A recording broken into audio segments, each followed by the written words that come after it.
Hey guys, welcome back. It's Ripe again, back with more HOA stories. In this video, a ridiculous homeowner association Karen parked a massive truck in front of my property to landlock me into my own home. Here is what happened. Let's dive right into the video. The title story starts like this. HOAs sure are something. Sometimes the teeny tiny amount of power that it takes to have a person completely shut their brain off and abuse it is mind-boggling. You give a person a made-up role for a made-up group of houses and they think it is now their job to turn into a conqueror. So I've heard plenty of stories of HOAs getting all nitpicky about certain things in their housing developments and making people all have the same porch lights and cut their grass to the same heights and stuff like that. And while those stories are certainly ridiculous, at least those people signed up to allow the HOA some modicum of control over their property's appearance in the first place. Well, I wanted nothing to do with an HOA. To be honest, I almost went with a property I overall liked less just because there was not an HOA anywhere nearby.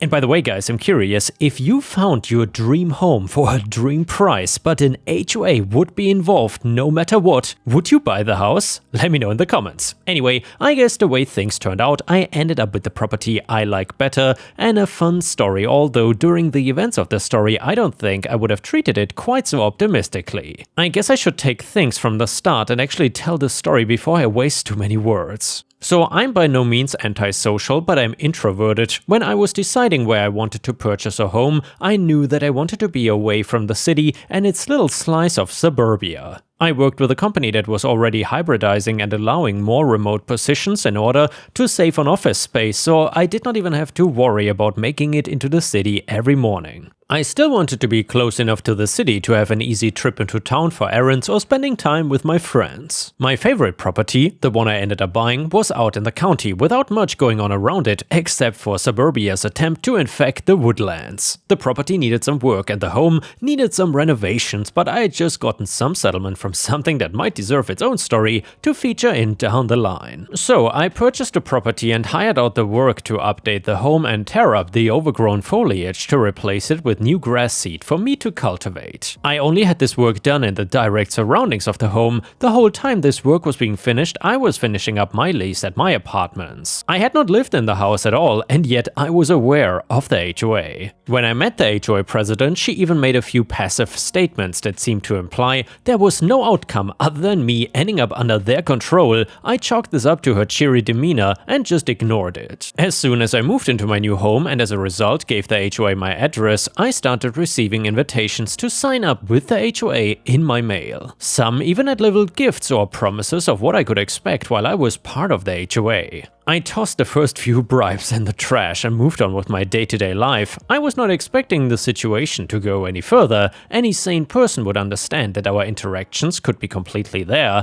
tie a nice bow on it and call it the gift of peace. However, it had apparently gotten into the heads of the HOA president and a couple of her cronies that HOAs were not meant to stand still and they could not be at their best unless the group was collectively reaching for more properties to join into their association. I'm telling you, these people thought that they were named Alex and are European. Damn. I replied back to a few of the letters, but only to write in big text with a Sharpie over the front of their envelopes. I wrote, "No, stop wasting mail, pay me instead. Stop right there and leave me alone." This brought the HOA president, I will just call her Karen from now on with a couple of her fellow board members out to my property. There is a little stone walkway from the street to my front porch, and I did not have the fence completed around my front yard at this point, so I would expect them to walk on up to the door if they wanted to talk to me. Instead, I had to notice one of them strolling over my new and as a result patchy grass through the window of my office. I step outside to find the three of them scattered over the yard, with Karen notably shaking her head as she strolls and deeply inspects every patch of my grass that is not grown in yet. Whoa, can I help you guys? I would prefer you not to walk in my yard before the grass has time to fill in, I said.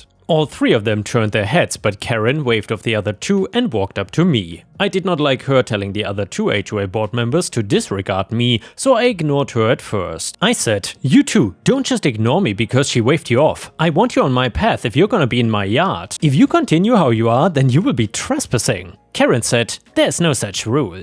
This is land that belongs to us in the HOA, and as a result, the HOA board cannot trespass." I said, "Ma'am, you're mistaken. This property is not under your jurisdiction and I have no commitment to allow you people to wander freely on it." She said, "It may not be yet, but it will be soon. You worry far too much. When you join us, then we'll make sure you get some better work done on your yard. I have no clue what heck you got to plant such obviously bad grass seeds." The two men were still wondering, so I brushed past Karen and walked to them. "Hey, I won't warn you again. I don't want you guys trespassing on my property any longer. If you're so dead set on keeping neighbors off your grass, then you should at least finish the fence before you start threatening," Karen said from behind me. I spun around. "If you think the cops won't value my property lines because the fence is not completed, then you're mistaken. This is no way to speak to a neighbor. Why don't we just sit down and discuss the perfect contract for you? We wouldn't want to leave you out of our neighborhood activities." I gritted my teeth and felt a little hot under my collar at the way she spoke to me. It was like I was some child just out of high school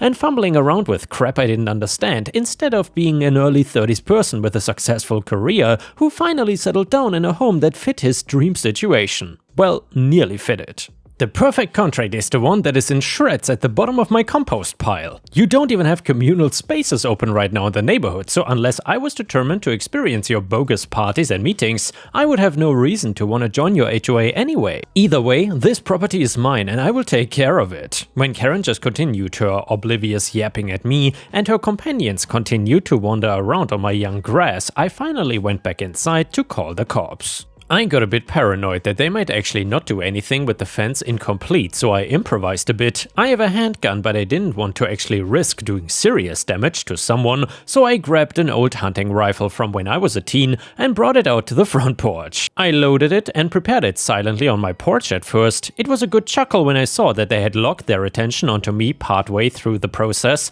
and Karen was white as a sheet. They left my property quick, but also called the cops on me about the gun. When they showed up, it was easy enough to explain the situation to them and show them all the licenses I needed for my guns. They shrugged off the call and left. I saw Karen's car waiting down the street and I'm pretty sure she was watching from it, but she must have ended up disappointed because it sped off soon after the cops left. They continued to harass me at my property though. They even vandalized my property by destroying the gate the night before I had the project entirely completed. This got me to install a few cameras around the property because the cops I called said that the police report would hardly be worth filing with no way to actually pin the vandalism to any individual. The contractors I had helping me with the fence even did the work to replace the vandalized gate free of charge. It seemed everyone was treating me politely, except for my good old neighbors. The letters that showed up on my mail began to verge on psychosis as they steadily became more and more convinced that I was actually already a part of their HOA. They also lost the professional sound that the constantly copied templates give them.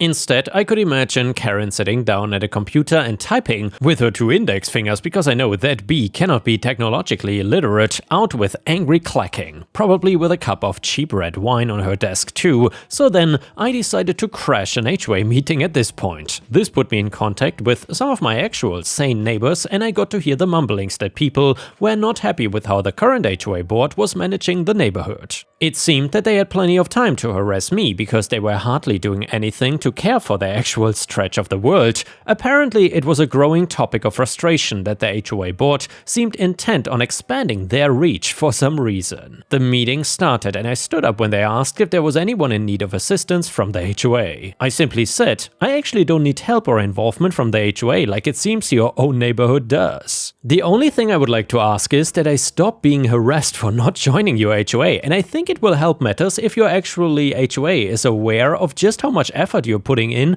to try to get someone to join when you're not taking care of the properties you do have. Karen tried to interrupt me and shoot out "no's" at me while I spoke, so I had to stop and wait a couple times, but the residents other than Karen's fellow board members stepped in and made sure that I had room to speak. I don't think I was dumb enough to expect that to actually work, but I did what I could to convince myself it could help. And well, that was when the other shoe dropped. I found a bulky letter in my mailbox one day and opened it up to find a huge list of supposed infractions I had committed and the associated fines. Apparently me showing up to an HOA meeting was the same thing as me singing a contract in Karen's mind. The fines added up to about $4,500 and most of the infractions seemed to be made up. The worst part was that a large chunk of them would require someone to be on my property, so I went and looked at the footage to find Karen and her cronies scurrying through my yard. I guess they thought that night would protect them from the cameras, but they did not even think to wear masks, so it's obvious who it is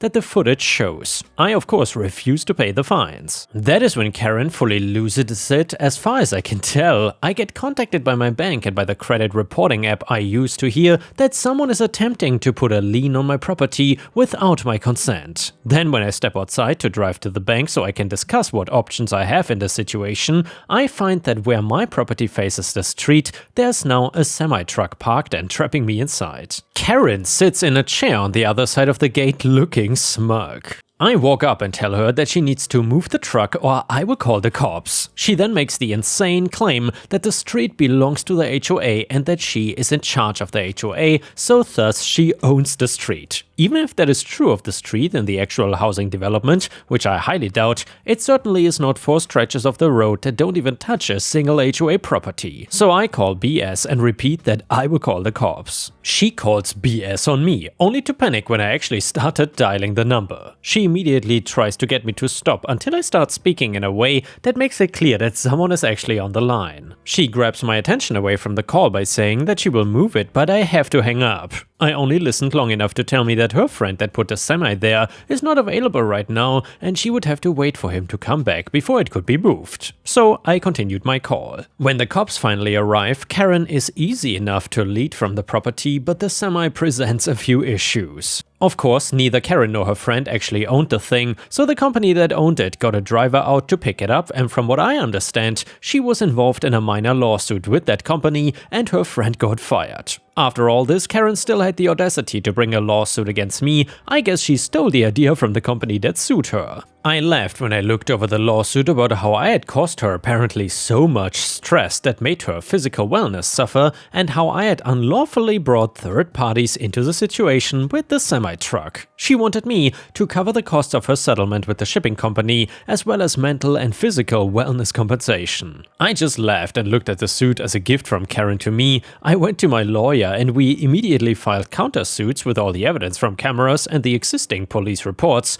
We again brought Karen and the HOA as a whole to court, and even though we allowed it to come to a settlement, the legal fees and money paid out to both settlements destroyed the HOA's budget. Karen tried to raise the fees to compensate for the losses, only to find that the neighborhood had come together to dispose the entire board of the HOA and disband the association, as they did not feel that it provided enough value to the neighborhood. And now I can actually call this my dream property. I even have some friends who I met in the neighborhood that Karen attempted to reign over as a tyrant. And yeah, ripe stars, if you dislike HOAs as much as me, please don't forget to like the video and maybe even leave a comment, because that would make me extra happy. Thank you so much. The next one is titled, Am I really the a-hole for disrespecting traditions? I, male 30, lost my younger brother when I was 22. He had cancer and fought very hard. Ever since, I've been donating blood on the anniversary of his death every year. I take the day off from work, visit his grave, donate blood, and then come home, relax, and watch his favorite movie. I know it's a simple personal tradition, but it means a lot to me. My girlfriend of 9 months, Anna, female 31, asked if I could meet her and her mom. I have met her many times before, and it was not the meet the parents for the first time situation, for lunch yesterday. I told her no and explained again about what I do on my brother's death anniversary. She then got upset and said, Well, it's my tradition to have lunch with my mom every time she's in town, and she really wanted to see you. You can do your stupid blood donation tradition any day. I explained to her that it's not just about the blood donation. Later in the evening, while I was resting and watching my brother's favorite movie, she texted me again asking me to join them. I reiterated that I really did not want to and would hang out with her mom next time. She replied that I had embarrassed her in front of her mom with my selfishness and laziness, and since then she has been distant. Do I owe her an apology? And yeah, ripe stars, what do you think about this? Was OP the a-hole here, or was the actual a-hole OP's SO? Comment number 1, not the a-hole, she's insensitive and you would be a fool to stay with her. Comment number 2, not the a-hole, she does not respect your tradition, which is 1 day a year. Her mom will probably come to town more than 1 time in the year. Your girlfriend is selfish and entitled. Comment number 3, you're not the a-hole for wanting to maintain a personal tradition that honors your late brother. Your girlfriend should respect the significance of this day for you, even if it means changing her own plans. Her comments about your tradition being stupid and accusing you of being selfish and lazy are insensitive and disrespectful. You don't owe her an apology. Update to the story, I texted her that we needed to talk, but she never replied. She just blocked me from everywhere, social media, WhatsApp, etc. And her best friend who was following me on Instagram blocked me too. I'm not sad though, I wanted to end it anyways. Thank you for your support, I really appreciate your comments. Some users suggested that my brother/remembrance tradition saved me from getting serious with her and lifetime of misery, and it made me smile. Thank you again. And now let's move on to the next story. It starts like this. Yes, I do not work here. Well, it finally happened. I got Karen yesterday. Some background first, I'm a 6'3" bearded fat man with a LE and private security background. I'm also currently an operations manager for a state facility that provides temporary housing for children and teens who are waiting for a foster home. A few days ago, my other manager and I received fairly substantial bonuses for getting our new intake facility opened a month ahead of schedule. Since I'm not really in need of the bonus, I offered to help my team out by helping them out with some expenses and help make their time at work better. One of the main things everyone wanted was more caffeine, since we all chugged that stuff like water throughout our shifts. Since everything was quiet at work, I decided to slip out to Wally World so I could get caffeine to stock the staff fridge and acquire a working coffee machine. Cue me standing in the appliance section looking at coffee machines and debating getting a single or multi-cup machine when this little Hispanic grandma comes up and asks me if I could get something off the top shelf for her. She was nice and thanked me for my help, and I went off to the caffeinated drink area. As orders filtered in from my team on what drinks they wanted, I started looking around for them. It was during this time that the woman I will call Karen struck. Out of nowhere, I heard the shrill, piercing voice from this woman who looks to be in her mid-50s and that had walked straight out of the woods and into Walmart. I need you to come with me right now. Of course, I ignore it and continue looking for the drinks my team wanted. The next thing I hear is, "Excuse me, young man, you need to come with me right now." I did a quick look around to see if there was a kid or employee around, because surely she was not talking to the guy in grey cargo pants and an olive drab button-up shirt, but hey, there wasn't anyone else around, so I ask, "Do you mean me?" She shouts, "Yes, I mean you. Gotta all managers this dumb?" I reply, "Ma'am, I don't work here." She yells back, "Yes you do. Is that radio of yours broken? Did you not hear them call for a manager?" At this point I realized I still had my radio on from work and respond, "No ma'am, I didn't, but that's..." I get cut off. "They gave you a radio. Use it. Now come with me. They are refusing to give me a refund." I was just staring blankly at her. "No ma'am, I don't work here. I'm in a..." Her, "How dare you refuse to help me? You help that dirty," slur for a Hispanic person, "but you won't help a God-fearing white person who is being taken advantage of." I finally lost it at this, stood up straight, puffed my chest out and called out my law enforcement voice. "Look lady, keep your racist mouth shut and listen. I don't work here. Do you see what I'm wearing? I'm not dressed anything like an employee." Karen tried cutting me off by saying, "But the rat..." I knife-hand her while saying, "Lady, did it ever cross your mind that maybe it's for my actual job? I don't work here and I don't want to hear another word. If I see you in this aisle by the time I finish grabbing that box of energy drinks," pointing a few feet away, "I'm going to make the rest of your time in this store a living hell." At that she just scuttled away and I finished stocking the staff break room for my team. And the next one is titled, "Am I the jerk for telling my in-laws that it was on them to explain to their guests why there were not any places for them at my wedding reception?" So I married my husband last weekend after about a year of planning. The ceremony went off perfectly, even with kids in the church. The formal photos were not delayed, no one got drunk and wrecked anything. No one insisted on bringing their emotional support goat. And well, that is an absolute shame. How about an emotional support princess cat like Disney? Either way, the only hitch was that my in-laws invited about 10 extra people without telling us. Not relatives or anything, just friends of theirs we didn't invite since we don't know them. So I did not notice them at the ceremony, and it was not until the reception that there were issues. There was no seating for them. Our best man and groomsmen found a folding table and chairs for them to sit at. There was food, we went with a buffet, but since we sent the tables to eat by number and they didn't have a number, they were sent last after everything had been picked over. My in-laws were embarrassed that their friends were being treated that way.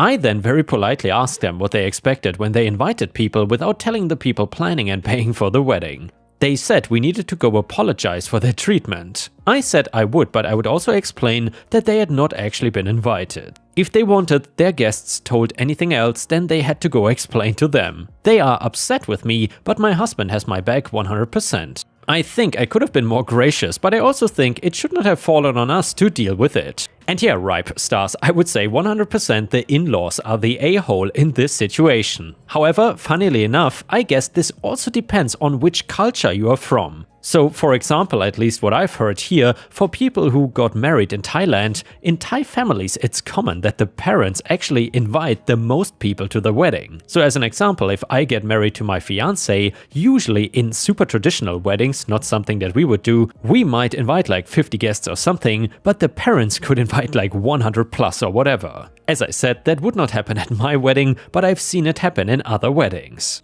So I suppose this is also maybe a cultural thing, not sure. Anyway, a comment on Reddit said, your in-laws are of course entirely out of line and are the a-holes here. But the people they invited are also a-holes for even showing up. They did not receive an actual invite. Is this their first day on Earth? Do they not know how weddings work? They did not think that it was odd that their invitation was a verbal one from the groom's parents and not a physical paper one sent in the mail by the couple? Not the a-hole. Comment number 2, not the a-hole. I don't see how you could have been more gracious. Letting them know that you had no idea they were coming would have explained why they were at a hastily placed table and last to the buffet. This is all on your in-laws, and now you need to be watching for the future similar behavior and nip it in the bud. Hoping not to see am I the a-hole for disbanding in-laws surprise baby welcoming party at our home that I was expected to host when we arrived with newborn from the hospital. And yeah, ripe stars, indeed, I hope that OP draws some clear boundaries here for the future. Otherwise, this could turn into a disaster. And with this, we have reached the end of the video. However, if you cannot get enough of my content, please check out my endless playlist, where you can find thousands of hours of content. In addition, please don't forget to subscribe to my channel to not miss any of my daily uploads. Thank you so much in advance, and I hope to see you again tomorrow.